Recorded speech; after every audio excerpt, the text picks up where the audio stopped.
Hello friends, welcome back to my channel. तो आज के वीडियो में हम कुरान बुक का चैप्टर नंबर 20 सूरह ताहा को हिंदी में सुनेंगे। ताहा, हमने तुम पर यह कुरान इसलिए नहीं उतारा कि तुम मशक्कत अर्थात मुसीबत में पड़ जाओ। यह तो बस एक अनुस्मृति है उसके लिए जो डरे।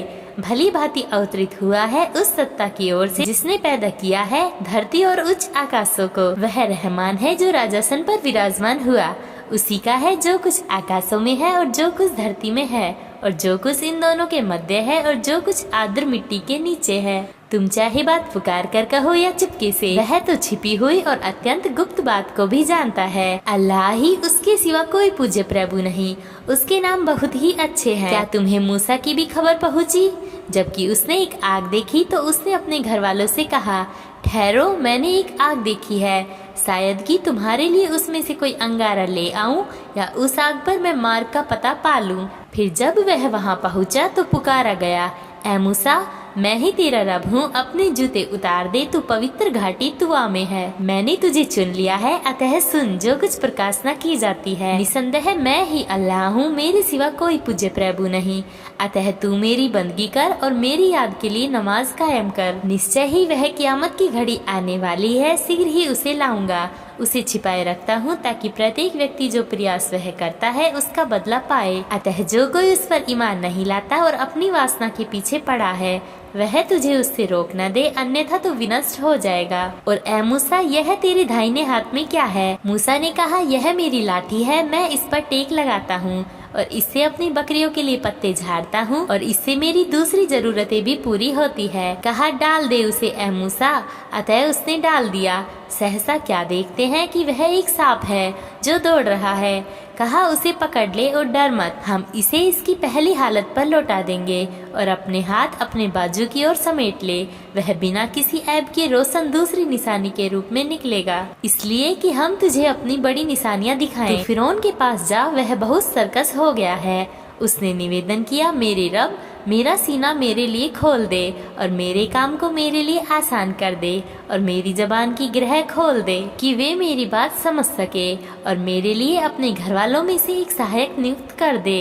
हारून को, जो मेरा भाई है, उसके द्वारा मेरी कमर मजबूत कर और उसे मेरे काम में शरीक कर दे कि हम अधिक से अधिक तेरी तस्बीह करें और तुझे खूब याद करें। निश्चय ही तू हमें खूब देख रहा है। कहा, दिया गया तुझे जो तूने मांगा है। ऐ मूसा, हम तो तुझ पर एक बार और भी उपकार कर चुके हैं जब हमने तेरी माँ के दिल में यह बात डाली जो अब प्रकाशना की जा रही है कि इस बच्चे को संदूक में रख दे, फिर उसे दरिया में डाल दे, फिर दरिया उसे तट पर डाल दे और उस बच्चे को मेरा शत्रु और उसका शत्रु उठा ले।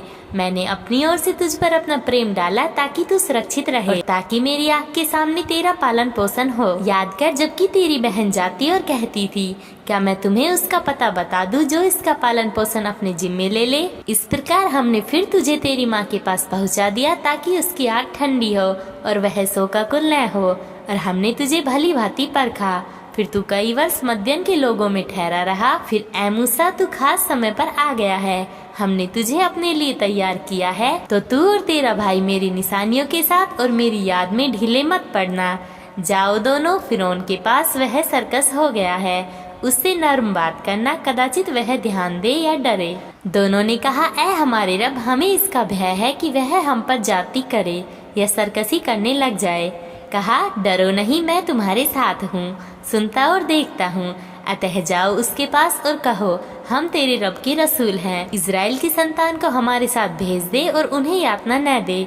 हम तेरे पास तेरे रब की निशानी लेकर आए हैं और सलामती है उसके लिए जो सम्मार्ग का अनुसरण करे। निसंदेह हमारी और प्रकाशना हुई है कि यातना उसके लिए है जो झुटलाए और मुंह फेरे। उसने कहा, अच्छा, तुम दोनों का रब कौन है मूसा? मूसा ने कहा, हमारा रब वह है जिसने हर चीज को उसकी आकृति दी और फिर उसका मार्गदर्शन किया। उसने कहा, अच्छा, तो उन नस्लों का क्या हाल है जो पहले थी?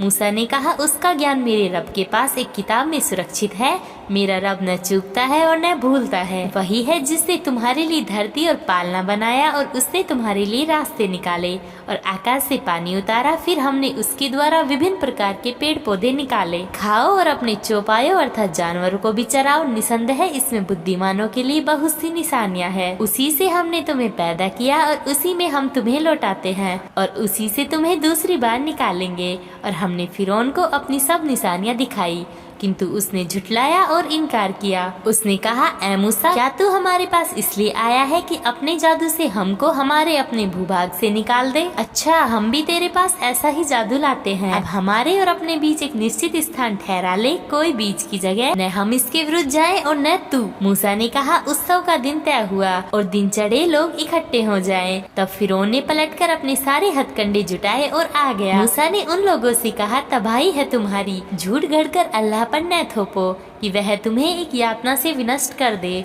और झूठ जिस किसी ने भी घड़कर थोपा वह असफल रहा। इस पर उन्होंने परस्पर बड़ा मतभेद किया और चुपके चुपके कानाफूसी की। कहने लगे, ये दोनों जादूगर हैं, चाहते हैं कि अपने जादू से तुम्हें तुम्हारे भूभाग से बाहर निकाल दे और तुम्हारी उत्तम और उच्च प्रणाली को तहस नहस करके रख दे। अतः तुम सब मिलकर अपना उपाय जुटा लो, फिर पंक्तिबंद होकर आओ। आज जो प्रभावी रहा वही सफल है। वे बोले, ऐ मूसा, या तो तुम फेंको या फिर हम पहले फेंकते हैं। मूसा ने कहा, नहीं, बल्कि तुम ही फेंको। फिर अचानक क्या देखते हैं कि उनकी रस्सियां और लाठियां उनके जादू से उनके ख्याल में दौड़ती हुई प्रतीत हुई और मूसा अपने जी में डरा।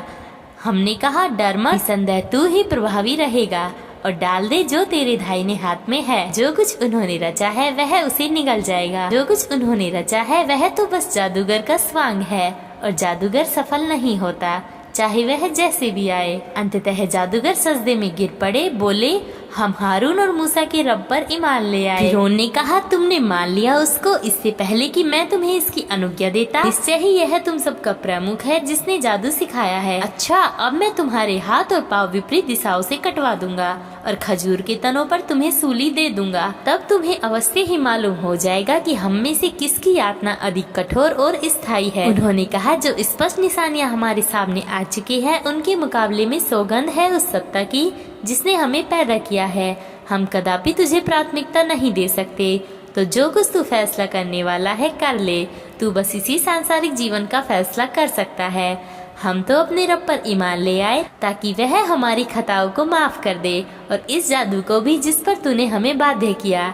अल्लाह ही उत्तम और शेष रहने वाला है। सत्य यह है कि जो कोई अपने रब के पास अपराधी बनकर आया उसके लिए जहन्नम है, जिसमें वह न मरेगा और न जिएगा। और जो कोई उसके पास मोमिन होकर आया जिसने अच्छे कर्म किए होंगे तो ऐसे लोगों के लिए तो ऊंचे दर्जे हैं। अदन के बाग हैं जिनके नीचे नहरें बहती होंगी, उनमें भी सदैव रहेंगे। यह बदला है उसका जिसने श्रम को विकसित किया। और हमने मूसा की और प्रकाश न की, रातों रात मेरे बंदों को लेकर निकल पड़ और उनके लिए दरिया में सूखा मार्ग निकाल ले। न तो तुझे पीछा किए जाने और न पकड़े जाने का भय हो और न किसी अन्य चीज से तुझे डर लगे। फिरौन ने अपनी सेना के साथ उनका पीछा किया। अंततः पानी उन पर छा गया जैसा कि उसे उन पर छा जाना था।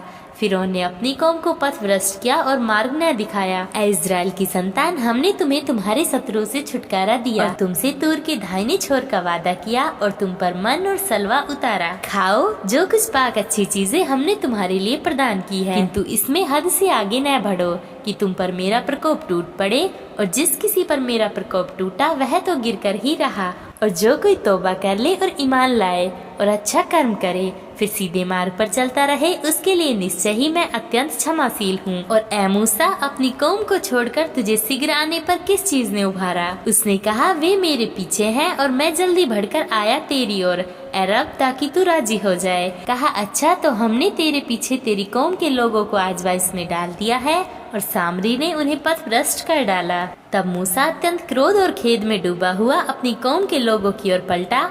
कहा, ऐ मेरी कौम के लोगों, क्या तुमसे तुम्हारे रब ने अच्छा वादा नहीं किया था? क्या तुम पर लंबी मुद्दत गुजर गई या तुमने यही चाहा कि तुम पर तुम्हारे रब का प्रकोप ही टूटे कि तुमने मेरे वादे के विरुद्ध आचरण किया? उन्होंने कहा, हमने आपसे किए हुए वादे के विरुद्ध अपने अधिकार से कुछ नहीं किया, बल्कि लोगों के जेवरों के बोझ हम उठाए हुए थे। फिर हमने उनको आग में फेंक दिया, सामरी ने इसी तरह प्रेरित किया था और उसने उनके लिए एक बछड़ा ढालकर निकाला, एक धड़ जिसकी आवाज बैल की थी। फिर उन्होंने कहा, यही तुम्हारा इष्ट पूज्य है और मूसा का भी इष्ट पूज्य है, किंतु वह भूल गया है। क्या वे देखते न थे कि वह न किसी बात का उत्तर देता है और न उसे उनकी हानि का कुछ अधिकार प्राप्त है और न लाभ का। और हारून इससे पहले उनसे कह भी चुका था कि मेरी कौम के लोगों, तुम इसके कारण बड़े फितने में पड़ गए हो। तुम्हारा रब तो रहमान है, अतः तुम मेरा अनुसरण करो और मेरी बात मानो। उन्होंने कहा, जब तक मूसा लौटकर हमारे पास न आ जाए हम तो इससे ही लगे बैठे रहेंगे।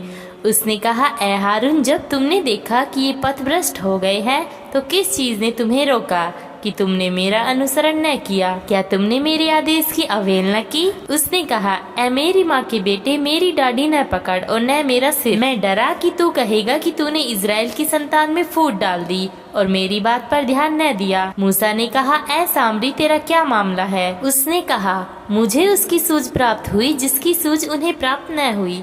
फिर मैंने रसूल के पदचिन्ह से एक मुट्ठी उठा ली, फिर उसे डाल दिया और मेरे जी ने मुझे कुछ ऐसा ही सुझाया। कहा, अच्छा तू जा, अब इस जीवन में तेरे लिए यही है कि कहता रहे कोई ना छुए, और निश्चित वादा है जो तेरे लिए एक निश्चित वादा है जो तुझ पर से कदापि न टलेगा। और देख अपने इष्ट पूज्य को जिस पर तू रीझा जमा बैठा है, हम उसे जला डालेंगे, फिर उसे चूर्ण विचूर्ण करके दरिया में बिखेर देंगे। तुम्हारा पूज्य प्रभु तो बस वही अल्लाह है जिसके अतिरिक्त कोई पूज्य प्रभु नहीं।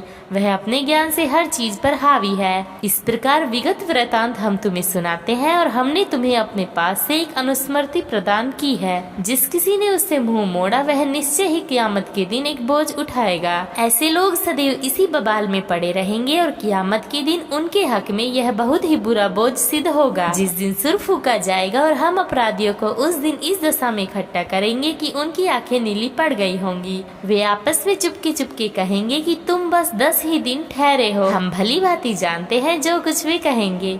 जबकि उनका सबसे अच्छी सम्मति वाला कहेगा, तुम तो बस एक ही दिन ठहरे हो। वे तुमसे पर्वतों के विषय में पूछते हैं, कह दो मेरा रब उन्हें धूल की तरह उड़ा देगा और धरती को एक समतल चटियल मैदान बनाकर छोड़ेगा। तुम उसमें न कोई सिलवट देखोगे और न ऊंच नीच।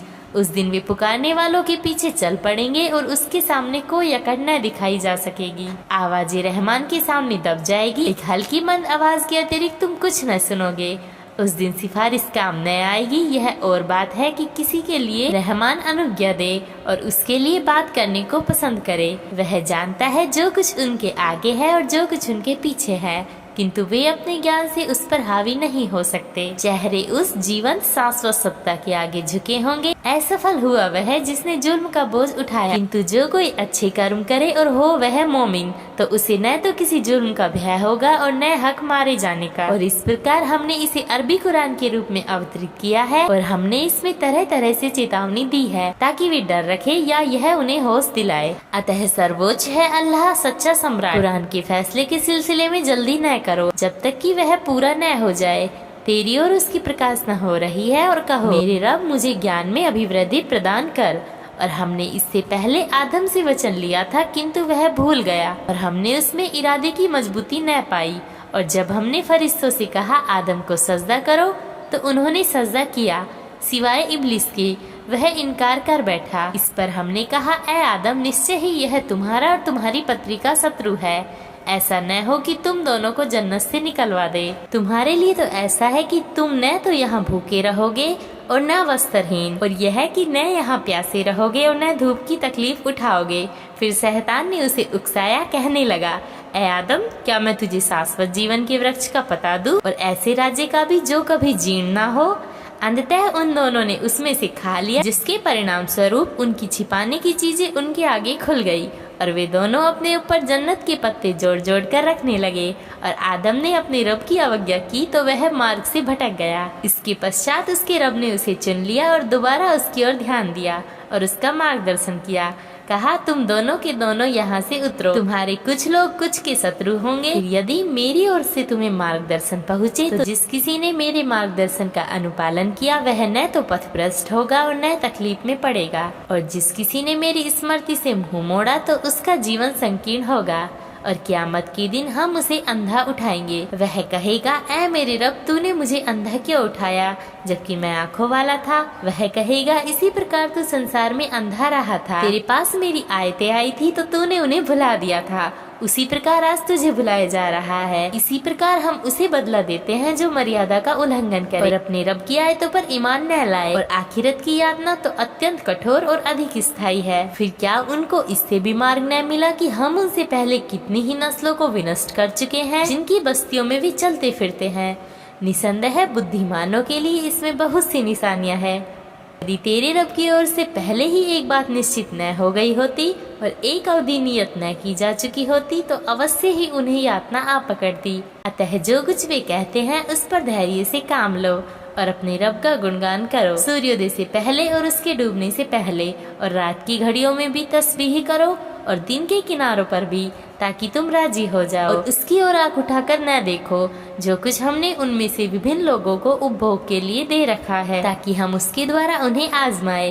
वह तो बस सांसारिक जीवन की शोभा है। तुम्हारे रब की रोजी उत्तम भी है और स्थायी भी। और अपने लोगों को नमाज का आदेश करो और स्वयं भी उस पर जमे रहो। हम तुमसे कोई रोजी नहीं मांगते, रोजी हम ही तुम्हें देते हैं और अच्छा परिणाम तो धर्म परायणता ही के लिए निश्चित है। और वे कहते हैं कि यह अपने रब की ओर से हमारे पास कोई निशानी क्यों नहीं लाता। क्या उनके पास उसका स्पष्ट प्रमाण नहीं आ गया जो कुछ की पहले की पुस्तकों में उल्लेखित है। यदि हम उससे पहले इन्हें किसी यातना से विनष्ट कर देते तो ये कहते कि ऐ हमारे रब, तूने हमारे पास कोई रसूल क्यों ना भेजा कि इससे पहले कि हम अपमानित और रुस्वा होते तेरी आयतों का अनुपालन करने लगते। कह दो, हर एक प्रतीक्षा में है, अतः अब तुम भी प्रतीक्षा करो। शीघ्र ही तुम जान लोगे कि कौन सीधे मार्ग वाला है और किनको मार्गदर्शन प्राप्त है।